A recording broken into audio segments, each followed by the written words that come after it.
When I think of Charlie, I think of empathy, I think of compassion, I think of generosity, of kindness. He's a great entertainer, and I think he's just an incredibly kind person.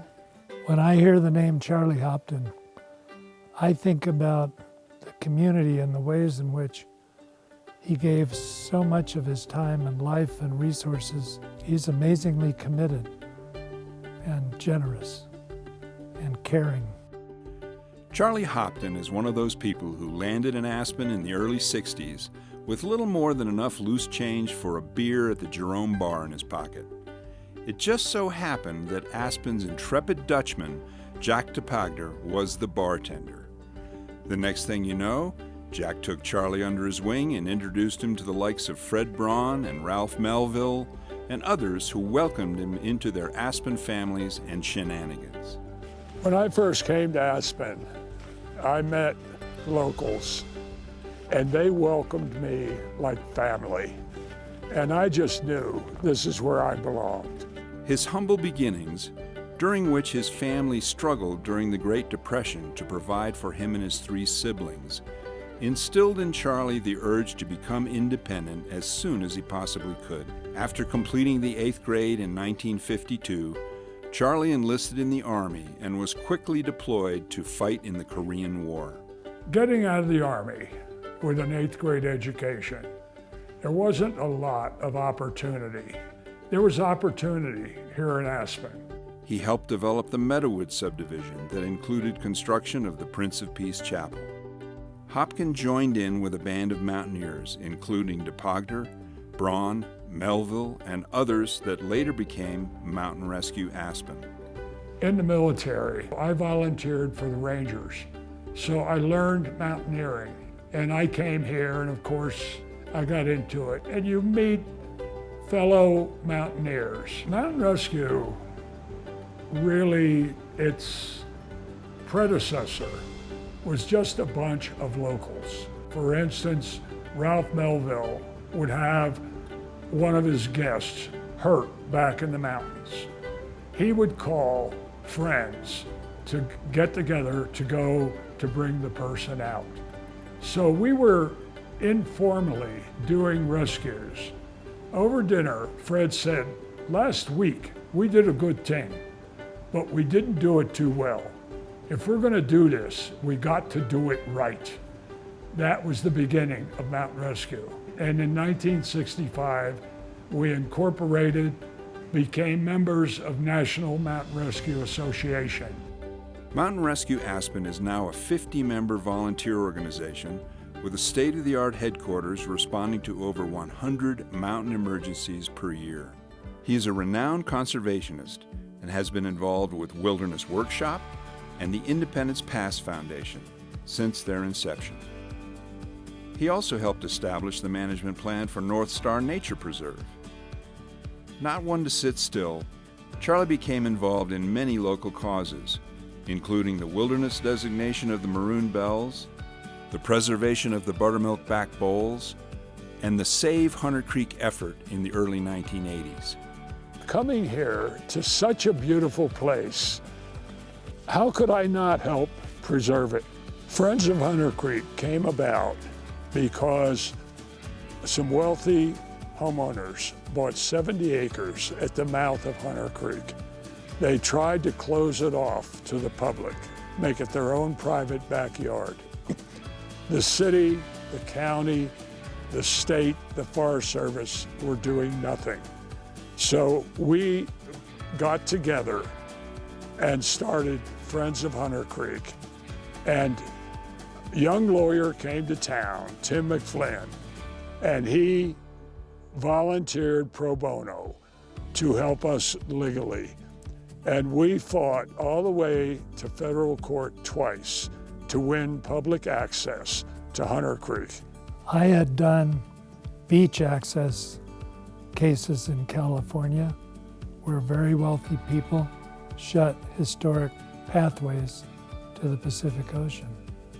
So when Jim Ward and then Charlie and others told me it had been closed, I said, well, how can I help?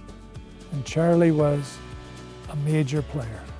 We welcomed all the help we could get. You know, we became one organized activist group. We needed a kind of a slogan, and it was Free Hunter Creek. And we eventually had about 1,000 Friends of Hunter Creek when we went to trial in Denver. Hunter Creek is known as Aspen's backyard. It really is. It's special. So why shouldn't we protect it? Charlie helped to create Aspen's first veteran service organization that became the Valley-wide Western Slope Veterans Association and served as its first president. Being a veteran, I was always interested in other veterans, particularly the ones who came back with a burden and needed help. You came home loaded with a lot of emotion. Everybody talks about PTSD. There are other things. There is moral guilt. Helping them get over that is what it's all about. He and other local vets can be found proudly marching in 4th of July parades and attending Veterans and Memorial Day events. All of these things just sort of came together over several years. We have the last Thursday of every month at the library.